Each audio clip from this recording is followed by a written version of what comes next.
Selamat pagi Malaysia. Dan seperti kami janjikan, kita bawakan secara langsung perkembangan Perhimpunan Agung UMNO 2015. Tapi tiap-tiap tahun ni Syam, kita bawa liputan ini. Kita adakan satu perkongsian untuk para penonton pagi ini. Jadi ini yang dikatakan sebagai satu slogan. Sebabnya setiap kali kita perlu tampilnya PAU 2000 apapun tahunnya, sekali mereka akan tampil dengan gaya berbeza, tetapi yang pasti arahan mereka tujuan mereka adalah satu, iaitu untuk terus memartabatkan kembali kepada masyarakat Melayu khususnya. Baik, kita nak saksikan terlebih dahulu logo dan slogan UMNO ini, dan saya rasa kita boleh saksikan klip ini. Logo itu sebenarnya gabungan PAKOF, BARO, MIM, Pertubuhan Kebangsaan Melayu Bersatu. Kita saksikan laporan ini. Logo UMNO ini adalah daripada ringkasan Pertubuhan Kebangsaan Melayu Bersatu.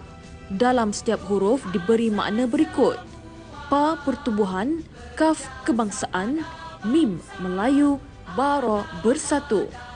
Huruf ini disusun secara vertikal dari atas ke bawah dan digrafik secara symmetrical.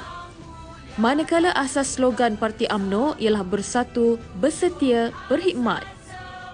Bersatu sama-sama untuk menegakkan dasar perjuangan yang telah tertera dalam perlembagaan parti, bersetia, setia dalam perjuangan parti, dan berkhidmat, sedia berkhidmat demi masa depan anak bangsa.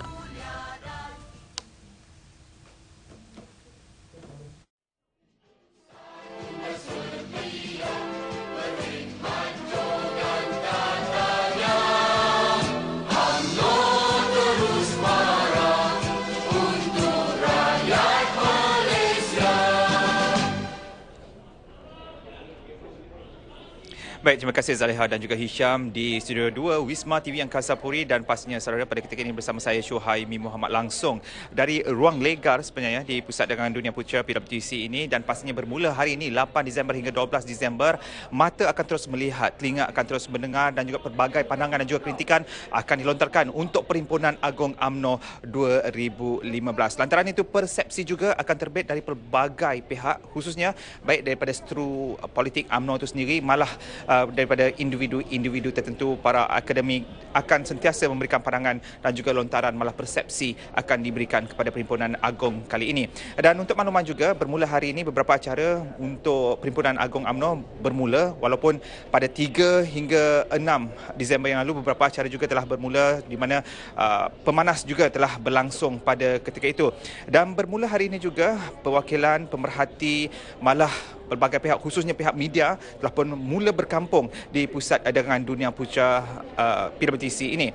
Dan 70 agensi media dilaporkan terlibat untuk pusat di Perhimpunan Agung UMNO 2015 ini, di mana 10 agensi media adalah daripada negara luar. Dan pada petang ini, Yang Amat Berhormat Perdana Menteri dan juga Presiden UMNO akan merasmikan laman media di Aras 2. Jadi itu antara aktiviti di mana Yang Amat Berhormat Perdana Menteri yang juga Presiden UMNO akan berada di Pusat Dagangan Dunia Putra. Selain daripada itu juga sebenarnya saudara, beberapa aktiviti malah terdapat pasukan khas UiTM yang juga akan terlibat secara langsung untuk merakamkan setiap aktiviti, setiap detik Perhimpunan Agung UMNO 2015 ini. Ada pakej yang kami sediakan, untuk itu kami kongsikan terlebih dahulu. 2015 kali ini lebih meriah dengan penglibatan pasukan khas Fakulti Komunikasi dan Pengajian Media Universiti Teknologi MARA Shah Alam. Pasukan ini terdiri daripada 5 orang pelajar jurusan penyiaran dan kewartawanan dengan dikawal selia oleh seorang pensyarah. Mula-mula sekali saya ingin ucapkan terima kasih kepada pihak UMNO kerana memberi peluang dan kepercayaan kepada Fakulti Komunikasi dan Pengajian Media daripada UiTM Shah Alam untuk membawa pelajar-pelajar kami untuk diberi pendedahan sepanjang proses daripada bermulanya Perhimpunan Agung UMNO 2015 sehingga selesai. So kami berada di sini, kami merakamkan segala proses yang berlaku daripada awalnya, awal-awal sehinggalah ke habis. So berasa betul kerana terpilih untuk berada di sini dan membawa pelajar-pelajar untuk melihat dan juga diberi pendedahan. Selain daripada pendedahan untuk berada dalam dewan bersama bersama pemimpin-pemimpin kita, bukan saja itu tapi juga pendedahan kepada media. That means bagaimana apa yang telah dipelajari oleh pelajar dan dibawa ke sini dan dipraktikkan di dalam alam pekerjaan. Pasukan khas ini bergerak dalam satu kumpulan dan merakamkan segala corak-coret yang berlaku sepanjang perhimpunan kali ini. Segala tugasan mereka akan diterbitkan dalam bentuk dokumentari dan bakal dipertontonkan kepada pihak UiTM dan UMNO sendiri. Ini merupakan salah satu platform yang begitu baik untuk kami merasai suasana sebenar dalam industri media, dan juga kami diberi pendedahan yang tidak pernah dirasai sebelum ini. Kalau sebelum ini kita hanya belajar di dalam kelas dan dewan kuliah, ini adalah sesuatu yang sangat berguna dan kami sendiri berasa bangga dan berasa sangat teruja. Itu kita sebabkan kita perlukan kita punya penyelia, iaitu pensyarah kita, Encik Razif. Dia akan bagi tahu kita apa yang perlu kita buat. So kita tak perlu tergopoh apa, ikut saja plan yang dah dibuat. Jadi untuk masa tu mungkin kita akan rasa penat sikit, tapi satu pengalaman yang baguslah untuk pelajar-pelajar UiTM ini sendiri. Delegate tugas ini diberikan oleh Encik Razif. Encik Razif dah memfokuskan kami satu tim ada 5 orang. Setiap orang ada task dia masing-masing. Macam saya untuk writing dan gambar-gambar momen. So saya hanya fokuskan pada itu saja. So every night kami akan prepare dan hantar every night. Akan ada postmortem setiap hari, dan masa itulah kami akan menghantar tugasan kepada Encik Razif, dan apa yang boleh digunakan Encik Razif akan pilih. So begitu cara delegate dalam kami sebagai special team ni lah. Selain daripada menimba pengalaman, pendedahan ini juga mampu meningkatkan kemahiran pelajar serta pengalaman bekerja seperti petugas media sebenar. Di samping itu, pelajar yang terlibat dapat mempersiapkan diri dengan kemahiran tinggi serta mencipta hubungan dengan syarikat-syarikat media yang terlibat membuat liputan sepanjang Perhimpunan Agung UMNO 2015 ini. Baik, Syahbaz dan tahniah kita ucapkan kepada UiTM kerana menyediakan diberi peluang kepada golongan pelajar-pelajar mahasiswa UiTM khusus daripada bidang penyiaran untuk sama-sama terlibat dalam Perhimpunan Agung UMNO yang mana akan memberikan footage ataupun membuat laporan mengenai perjalanan persidangan UMNO 2015 ini. Baik, dalam persidangan Agung UMNO selalunya tidak terkecuali dalam perdebatan yang melibatkan golongan mahasiswa dalam bidang akademik khususnya, dan bermula 3 hingga 6 Disember lalu telah pun bermula persidangan Perhimpunan Mahasiswa Nasional Pemanas 3.0, di mana ini merupakan penganjuran kali ketiga untuk pemanas dalam persidangan Agung UMNO, dan kita ingin melihat impak daripada persidangan berkenaan. Mampukah ia memberikan satu kesan khusus kepada idea-idea, kepada saranan yang telah pun dibawakan. 30 usul sebenarnya secara keseluruhan yang diluluskan, sementara terdapat usul juga yang ditolak. Lantaran itu bersama saya pada pagi ini adalah saudara Muhammad Syahar Abdullah, pengarah program Pemanas 3.0, dan di hujung sana adalah saudara Muhammad Anas Misbahuddin, pemenang anugerah Perintis Muda Unggul. Tahniah terlebih dahulu kepada Anas ya. Dan kita ingin melihat juga dari segi kesan keseluruhan Pemanas 3.0 yang telah pun berakhir. Kita melihat cadangan saranan diberikan dalam pada masa yang sama, terdapat juga kritikan-kritikan yang dilontarkan. Sejauh mana kritikan ini memberi kesan, memberi impak kepada usul-usul yang akan dibawakan nanti? Pertamanya, pemanas kali ini adalah pemanas yang seperti yang Suhaimi nyatakan tadi, adalah penganjuran kali ketiga. Dan sudah pastinya kali ini merupakan kali penganjuran yang memberi kesan kepada senario politik semasa negara. Sebab perbincangan mereka adalah berkisar tentang 4 kategori: ekonomi, agama, politik. Bermakna dalam perbincangan mereka ini, mereka menumpukan apakah kesan senario politik negara kepada mahasiswa itu sendiri. Itu sebabnya bila di akhir persidangan, mereka dapat menghasilkan 37 usul, dan dalam 37 usul ini 7 usul ditolak dan 30 diterima. Bila kita melihat perbahasan dilakukan oleh pemimpin mahasiswa atau pemimpin generasi muda di peringkat universiti, kita melihat mereka amat begitu kritikal membahaskan isu-isu yang melibatkan isu negara. Dan kita nampak walaupun mereka agak kritikal, seolah-olahnya pemikiran mereka ini melihat masa depan mereka ini amat penting. Itu sebabnya kita yakin kritika mereka ini bukanlah kritika menolak polisi atau dasar yang dibuat oleh kerajaan. Mereka ingin menyayangi negara dengan memberi pandangan dan idea. Dan saya penuh yakin bila saya menyerahkan usul kepada Yang Amat Berhormat Perdana Menteri, Datuk Seri Najib beritahu dia akan pertimbangkan. Bermaknanya ada harapan untuk 30 usul ini dipertimbangkan oleh kerajaan. Sebab kita lihat usul-usul yang dinyatakan oleh pelajar-pelajar atau pemimpin mahasiswa adalah usul yang saya fikir logik akal. Contohnya mereka ingin kita perkasakan skim latihan satu Malaysia. Mereka mahu mereka bukan sahaja mendapat practical experience di sektor-sektor swasta, tetapi mereka juga diberi pengetahuan tentang bagaimana menguruskan syarikat itu sendiri.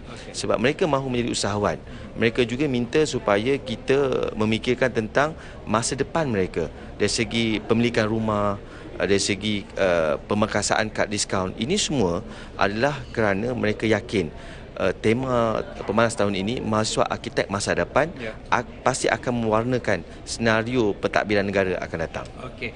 Dan di sini kita ada satu contoh lah di mana saudara Anas merupakan penerima anugerah Perintis. Kita tak mahu Perintis hanya merintis satu anugerah sahaja pada Pemanas 3.0 yang lalu, tapi ia membuka jalan kepada sesuatu yang lebih besar, di mana dengan tema yang dibawakan, mahasiswa generasi muda merupakan arkitek masa hadapan. Sejauh mana anugerah yang diterima ini sememangnya merupakan satu langkah untuk mencipta ribuan langkah lain sebagai kejayaan malah membawa suara mahasiswa itu sendiri?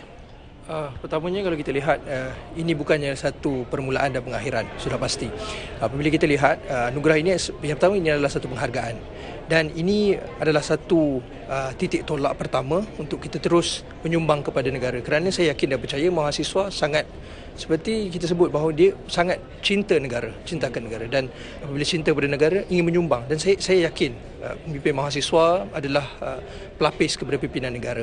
Dan inilah salah satu kaedah di mana kita mengekspresikan diri kita dalam membantu dan mencadangkan kepada negara, untuk kepada pimpinan kerajaan untuk memberi satu idea penambahbaikan agar kita melihat bahawa ini adalah idealisme mahasiswa. Dan mungkin kita boleh membawa suara ini kepada pihak kerajaan, dan kita yakin dan percaya ini adalah salah satu idea yang datang daripada mahasiswa, daripada grassroots mahasiswa, dan kita yakin kita boleh membantu dan menjadi arkitek kepada masa hadapan. Okey, sekali lagi tahniah untuk Anas Dan saya kembali kepada saudara Syahar. Kalau kita melihat ini adalah pemanas kali ketiga, dan kali ini juga yang amat berhormat pada Menteri menyatakan akan mempertimbangkan. Dan untuk dua pemanas yang lalu, segala usul-usul, segala saranan, segala cadangan, adakah telah diangkat dan telah pun direalisasikan apa yang telah diangkat sebelum itu?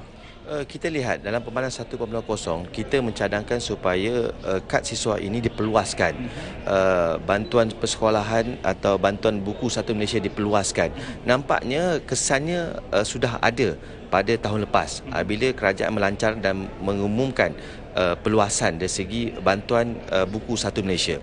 Kita lihat dengan peluang yang diberikan oleh Presiden Parti yang juga Perdana Menteri membenarkan pemimpin mahasiswa berucap dalam Pimpinan Agung UMNO, sangat-sangat terbukanya pimpinan negara. Kerana apa? Segala usul yang dibincangkan bukan sahaja didengari oleh Perdana Menteri, tetapi semua pemimpin UMNO di seluruh peringkat akan mendengar apa sahaja yang usul dibawa oleh pemanas. Sebab kita tengok gini, Suhaimi, kali ini pemanas 3.0 kita membuat pelbagai kelainan. Satunya, kita bukan sahaja bantu mereka dari segi luaran mereka. Kali ini kita membuat reality check dari segi personality mereka. Kita membuat kajian dari segi profiling mereka. Kita lihat daripada 250 peserta yang hadir, pemimpin mahasiswa yang hadir, kita lihat semangat patriotisme. Sebab kita ada satu sistem yang dinama Tajma Profiling untuk kita semak 12 ciri-ciri kepimpinan secara dalaman mereka. Sebab kita tidak boleh melahirkan pemimpin hanya bersifat luaran. Kita mahu luaran dan dalaman pemimpin yang akan mewarnai negara sebagai arkitek masa depan mesti adalah pemimpin yang mempunyai secara holistik dalaman dan luar negara. Dan kita yakin pemanas 3.0 pastinya kita akan membuat sedikit perubahan dari segi kita panggil semakan pemantauan usul-usul yang dibawa yang 30. Kita tak mahu pemanas hanya berakhir selepas Pimpinan Agung berakhir. Dan kali ini berlaku, ia akan memberi malapetaka untuk negara. Saya juga cukup menantikan suara pemanas dalam apa jua isu yang terbentang dan dijawab oleh pihak pemanas. Baik, sekarang ni perang persepsi, Anas, memang berlaku. Jadi bagaimana agaknya untuk Anas sebagai perintis muda dan mewakili mahasiswa mampu menangani isu ini? Pertamanya kalau kita lihat Pemanas 3.0 ada banyak penjelasan tentang sebagai contoh isu-isu IMDb, isu-isu TPPA dan isu-isu semasa yang diperjelaskan orang yang berkelayakan untuk memberi penjelasan. Dan saya melihat ini adalah salah satu kaedah di mana mahasiswa dapat maklumat yang tepat, yang benar. Kerana ini mahasiswa mendahagakan maklumat ini. Ya. Dan kita tidak terus, sebab kalau kita lihat sekarang ini the war of perception, di mana persepsi banyak dan terutama di media sosial, dan kita perlu menilai yang mana yang tepat dan mana yang tidak tepat, dan kita tidak boleh terus mempercayai apa yang kita baca, ya. Dan dengan realiti ini, penjelasan sebegini yang dilihat dapat membantu mahasiswa dalam mengetahui apa yang sebenarnya berlaku dalam negara, dan kita boleh bertanya tentang isu yang kita rasakan isu ini tidak mendapat penjelasan yang jelas. Tetapi apabila program-program ini seperti Pemanas memberi penjelasan direct kepada kita, dan kita rasakan ini adalah satu keperluan, dan mungkin penjelasan-penjelasan ini boleh memberi satu idea kepada mahasiswa bahawa ini adalah apa yang berlaku sebenarnya, dan bukannya persepsi semata-mata. Okey, baik, terima kasih Hanas, terima kasih Saudara Shahar. InsyaAllah kita jumpa lagi kerana banyak sebenarnya idea-idea dan kita perlukan cadangan-cadangan, saranan-saranan daripada golongan mahasiswa khususnya yang telah pun diangkat sebagai arkitek masa hadapan negara. Antara itu, peluang dan ruang juga perlu diberikan kepada golongan mahasiswa, golongan muda untuk mereka menzahirkan, untuk mereka melahirkan lebih banyak idea dan juga cadangan pada pihak pemerintah. Jadi kita kembali semula terus ke Angkasa Puri bersama Zaliha dan Hisham, dan jangan lupa terus bersama Altiap untuk mendapatkan laporan-laporan terkini sebenarnya Perhimpunan Agong UMNO 2015 dalam Nasional 1, Nasional 5 dan juga Nasional 8. Untuk itu kita kembali bersama Zaliha dan juga Hisham. Silakan.